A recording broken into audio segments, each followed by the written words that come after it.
வணக்கம். சினி சினி மினி மினி. விஜயகாந்த் கதாநாயகனாக நடித்த ஒரு திரைப்படம் சாதிக்கொரு நீதி.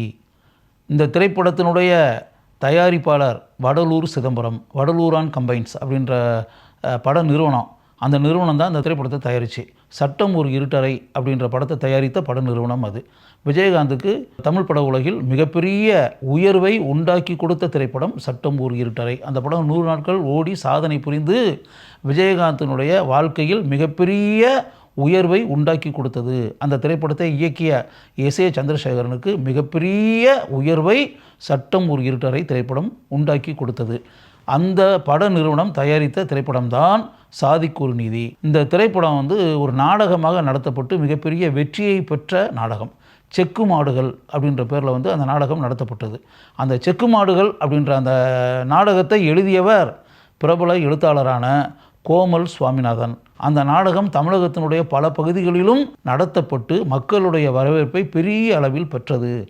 தஞ்சாவூர் பகுதிகளில் இருக்கக்கூடிய விவசாய தொழிலாளர்கள் தங்களுடைய சம்பள உயர்வுக்காக போராடியிருக்கிறார்கள். அந்த காலத்தில் சம்பள உயர்வுக்காக போராடிய அந்த தொழிலாளர்களை காவல்துறையினர் எந்த அளவிற்கு தண்டித்து அந்த போராட்டத்திற்கு எந்த அளவிற்கு மிகப்பெரிய பாதிப்புகளை அந்த காலத்தில் உண்டாக்கி இருக்கிறார்கள்.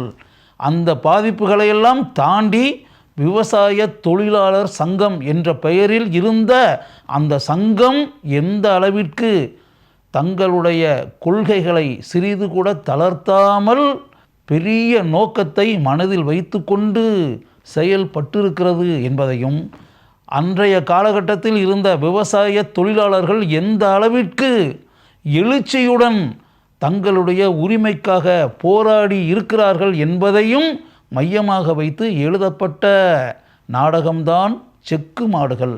அந்த செக்கு மாடுகள் அப்படின்னு வெற்றி பெற்ற அந்த நாடகத்தை வாங்கி இந்த திரைப்பட நிறுவனம் திரைப்படமாக தயாரித்தது. நாடகத்திற்கு கதை வசனம் எழுதிய கோமல் சுவாமிநாதனே திரைப்படத்திற்கும் உரையாடலை எழுதினார். இந்த திரைப்படத்தை எஸ். சங்கரன் என்பவர் இயக்கினார். விஜயகாந்த் அந்த திரைப்படத்தில் விவசாய தொழிலாளர்களுடைய தலைவனாக நடித்திருந்தார். புரட்சிகரமான கேரக்டர், ரெவல்யூஷனரி கேரக்டர். அந்த திரைப்படம் திரைக்கு வந்தபோது எதிர்பார்த்த அளவுக்கு வர்த்தக ரீதியாக வெற்றி பெறாமல் போய்விட்டது. நாடகமாக நடத்தப்பட்ட போது மிகப்பெரிய அளவில் வெற்றி பெற்ற அந்த கதை திரைப்படமாக வந்தபோது ஏன் வெற்றி பெறவில்லை அப்படின்றதுக்கு ஒரு காரணம் இருக்குது. அதை கொஞ்சம் ஆழமாக யோசிக்க வேண்டிய ஒரு விஷயம். என்ன அப்படின்னா, படத்தினுடைய கிளைமேக்ஸ் இருக்குல்ல, அது எப்போதுமே ரொம்ப முக்கியம். அதுக்கு உதாரணத்துக்கு இந்த படத்தினுடைய கிளைமேக்ஸ் மக்கள் எதிர்பார்க்கக்கூடிய கிளைமேக்ஸாக இல்லை. எப்படின்னா, விவசாய தொழிலாளர்கள் போராடுறாங்க, காவல்துறை உள்ளே துப்பாக்கி வச்சு சுட்டு அப்படி இப்படின்ற பல விஷயங்களாக நடந்த பிறகு அந்த விவசாய தொழிலாளர்களுடைய சங்கத்தின் தலைவராக இருந்த விஜயகாந்த் சுடப்பட்டு மரணம் அடைய வேண்டிய நிலை உண்டாகிறது.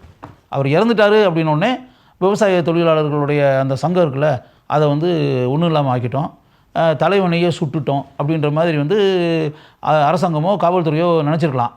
ஆனால் ஒரு தலைவன் இறந்துறதுனால அந்த விவசாய தொழிலாளர் சங்கம்ன்றது இல்லாமல் போயிடாது, அது இருக்கத்தான் செய்யும் அப்படின்னு சொல்லிட்டு படத்தினுடைய உச்சக்கட்ட காட்சியில் அந்த போராட்டத்தில் விஜயகாந்துடன் இணைந்து பாடுபட்ட சக்கரவர்த்தி, அவரும் விஜயகாந்தனுடைய காதலியாக வரக்கூடிய ஒரு பெண், இவங்க 2 பேரும் அந்த விவசாய தொழிலாளர் சங்கம் அப்படின்னு இருக்கக்கூடிய அந்த பேனர் இருக்குல்ல, அதை 2ஐயும் பிடிச்சிக்கிட்டு அப்படியே நிற்பாங்க. விவசாய தொழிலாளர்கள் ஒற்றுமை ஓங்குக அப்படின்ற மாதிரி படத்தில் கிளைமேக்ஸில் ஒரு எழுத்தை போட்டு படத்தை முடிச்சிருப்பாங்க.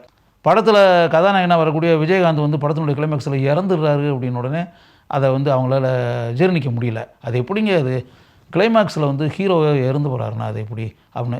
இன்னும் சொல்லப்போனால் அந்த படத்துக்கு மக்கள் தொடர்பாளர் நான் மக்கள் தொடர்பாளராக பணியாற்றிய முதல் திரைப்படம் சாதிக்கொரு நீதி. அந்த திரைப்படம் திரைக்கு பத்திரிகையாளர் ஷோ அப்படின்றல ப்ரெஸ் ஷோ ப்ரெஸ் பீப்புளுக்கு போட்டு அப்படின்போது நான் எதிர்பார்த்ததை விட ப்ரெஸ் பீப்புள் அந்த படத்தை நல்லா ரசித்து பார்த்தாங்க. இப்படி ஒரு கிளைமேக்ஸ் வந்தோடனே ப்ரெஸ் பீப்புளுக்கே அந்த கிளைமேக்ஸ் பிடிக்கல. படம் முடிஞ்சோடனே எல்லோரும் என்ன இது படம் நல்லா வந்துக்கிட்டு இருந்துச்சு, கிளைமேக்ஸு சொதப்பலாயிருச்சே, சொதப்பிட்டாங்களே கிளைமேக்ஸு, இந்த கிளைமேக்ஸு எதுக்கு, அவர் செத்து போகிறது மாதிரி ஒரு கிளைமேக்ஸை வச்சு அவர் வெற்றி பெறாருன்னு வைக்க வேண்டியதானே.